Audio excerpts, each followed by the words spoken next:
So today's class is obviously on insecurities. And how I came up with that, my inspiration for the class, was me.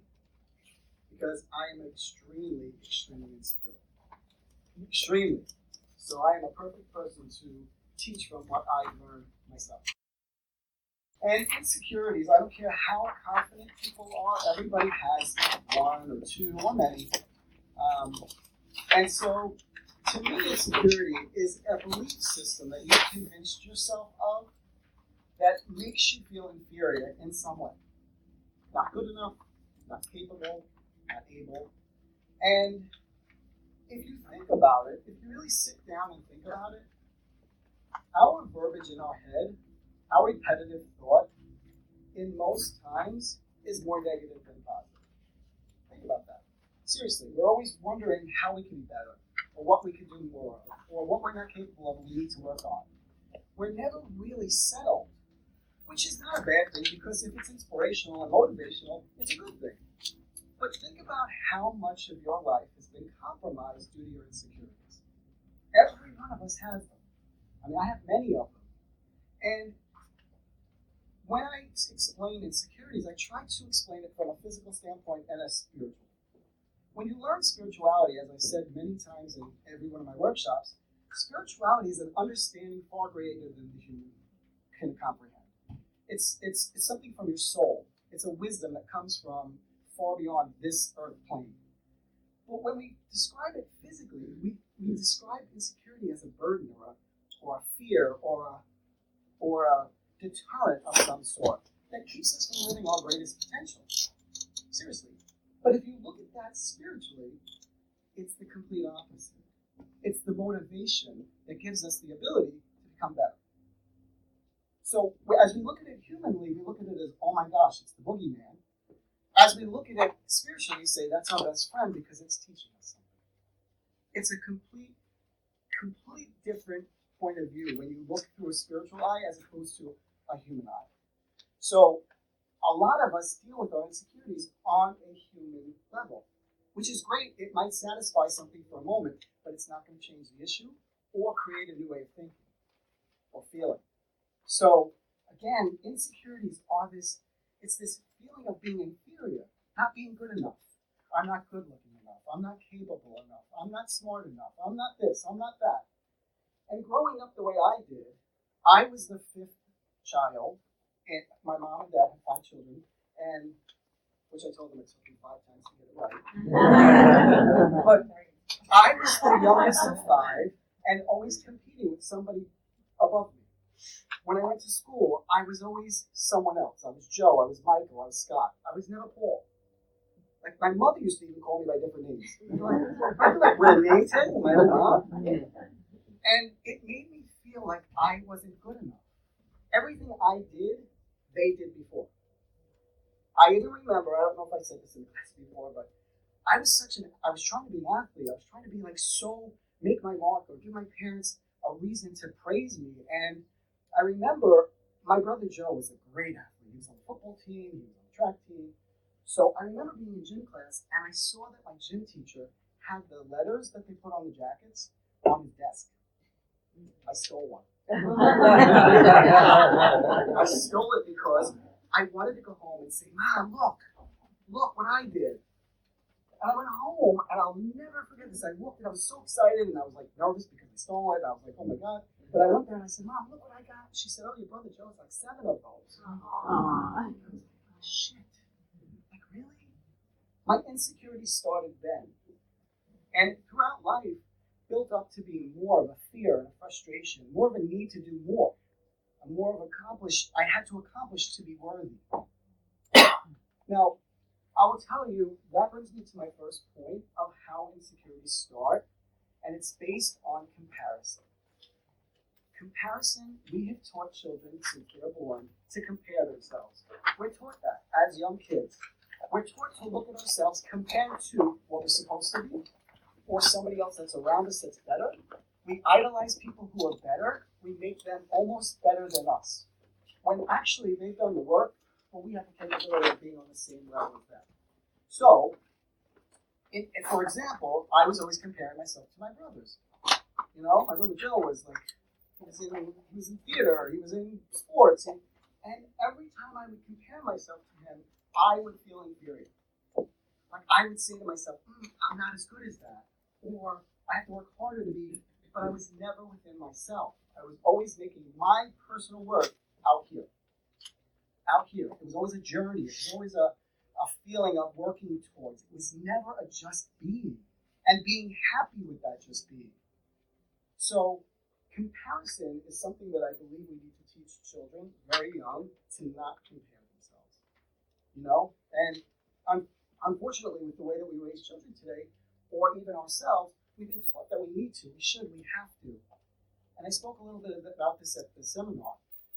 We put these kids in a place of, you're worthy only if you're smart, you make a lot of money, you have this.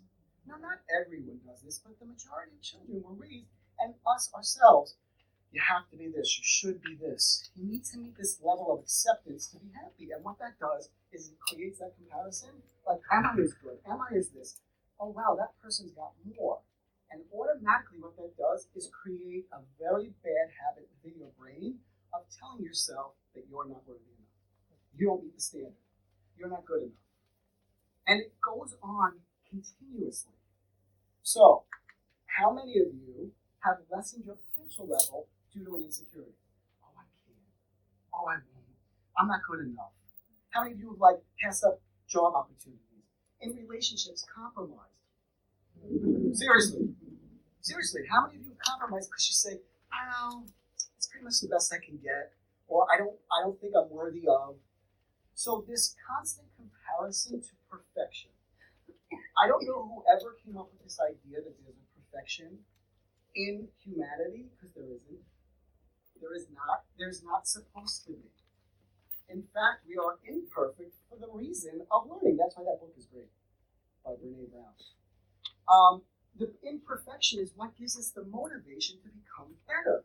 If we came here, I don't know who came up with this idea that human life is supposed to be a fairy tale, but we should kick his ass. We really should. We really should, because human experience is broken, is a disaster for us to have the ability to learn. So we come here with this idea of, I'm going to accomplish this, and we run into pain and anguish and frustration and confusion and all those things in order to spark our spirit. And so, if we can get out of the human existence and understand that we individually are perfect, your imperfection makes you perfect. Get out of the idea that imperfection makes you worse or bad, or it's a bad thing. In spirituality, the true essence of spirituality is everything is perfect. Everything is beautiful, even the bad. And it's hard to imagine because, again, when you think about that, you're in your human existence and you're saying, but wait a minute, that's bad. No, it's not. It's not. If God made heaven, how many people believe in heaven? So we always were taught that heaven is this beautiful place, and there's love, and there's angels, and there's music, and it's peaceful, and it's blissful. Why would God, or why would we, go from an existence of that to a fairy tale here?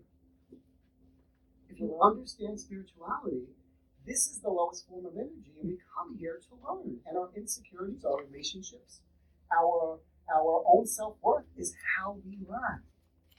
So, the point of what I'm getting at is your insecurities are your best friend. It is your best motivation. Whether you choose to battle it, learn from it, and move forward, or whether you fall victim to it and feed it, is up to you. It will cause you a huge conflict with what you think and what you feel. Completely different. Your head is a constant thought, an energy which is feeding your ego. And that's another whole class, which I was thinking about doing a class on ego. Because so many of us live in our heads, our thought. We live in what we think rather than what we feel. In fact, when you listen to 98% of people speak, they say, I think. No, not too many people say, I feel. And it's a completely different intention. One comes from thought, which is intellect, ego, and our lesser version of us. Think about this. Your head, your brain is a computer. It only knows what you've learned in this lifetime. But your heart is your wisdom, your spirit. That has come from many different lifetimes and many different experiences. So wouldn't you rather come from a place of wisdom, something that knows better, rather than an intellectual idea of your life? So our insecurities make us think, am I, should I, could I? Whereas our wisdom, our spirit says, you are. You are. So if we can get into this idea that we're supposed to be imperfect, and in that imperfection is our perfectness. It sounds a little crazy, but that's the way it's supposed to be. And, when you look at a rainbow, it doesn't have to be a full rainbow to be beautiful, right? But it just is because it's beautiful. And some people say, oh, but it's not the full rainbow. Well, that's your ego speaking.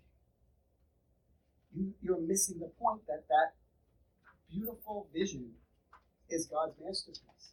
Growing up intuitive, hearing voices, feeling things that other people didn't feel, obviously odd for a child, especially going through puberty years. I started around 13 where it was really strong. And I oftentimes thought to myself, raised a very strong Catholic, Italian old school family, like if I say this to anybody, I'm screwed. They're going to put me in a mental institution. And so I didn't open up to a lot of people. And I remember saying to myself, I'm weird. I'm strange. I'm different. Like, why am I doing this? And that, again, added to the whole barrage of insecurities I had. And I have to say this, most of our insecurities are not validated. They're not. They're just supported. So, a lot of people say to me, I can't. Remember your verbiage, or what you think, what you feel, and how you act creates your reality. The law of attraction, we've done classes on that. It creates your reality. So if you're saying to yourself, I can't, you're going to prove yourself right. So the next thing I wanted to talk about is your verbiage. What you actually put out there and how you think. Repetitive thought is so important. It's really important. Now, automatically, most people will jump to the negative. They will jump right to the negative. They will go, as soon as I say something like, oh, you should, oh, I can't. It's right away met with resistance. And that's a conditioned thought that you've already conditioned yourself to believe that this is not going to happen. The word can't, trying, that word trying, both of those words leave you no option. Can't is you telling the universe there's no other option, and trying leaves you a way out. Do you know how many people over here say, no, I'm trying? No, you're not. Don't say trying. The way you speak is how the universe will respond. So, with the word of I can't, it doesn't have a conscience. It can't send you back the opposite because you're a great person. You say I can't make money.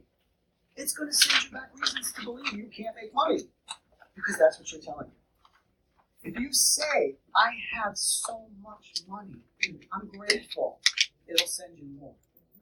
So your verbiage, the way that you speak, and the chatter in your brain is what's creating your reality. If somebody says to me, oh, I've tried to lose weight, then you're not going to lose weight. You're not. And that's why most people who try to lose weight gain it back. Tell me you're losing weight. Tell me you're going to be healthy forever. Trying to lose weight means a period of your time that you're attempting to do something. But if you set goals and standards for yourself and speak positively to the universe, it will respond and give you a clear path to whatever it is that you're looking for. At least it will lighten the road tremendously. But if you say, I can't and I'm trying, you're actually chasing your tail. So insecurities are when we say, I'm not, I can't, I won't. Those words need to be changed from your vocabulary. It takes 27 days of your brain hearing something every day that will make your brain repeat it to you. So addictions, ways of thinking, negative ways of thinking are created by having 27 days in a row of doing it.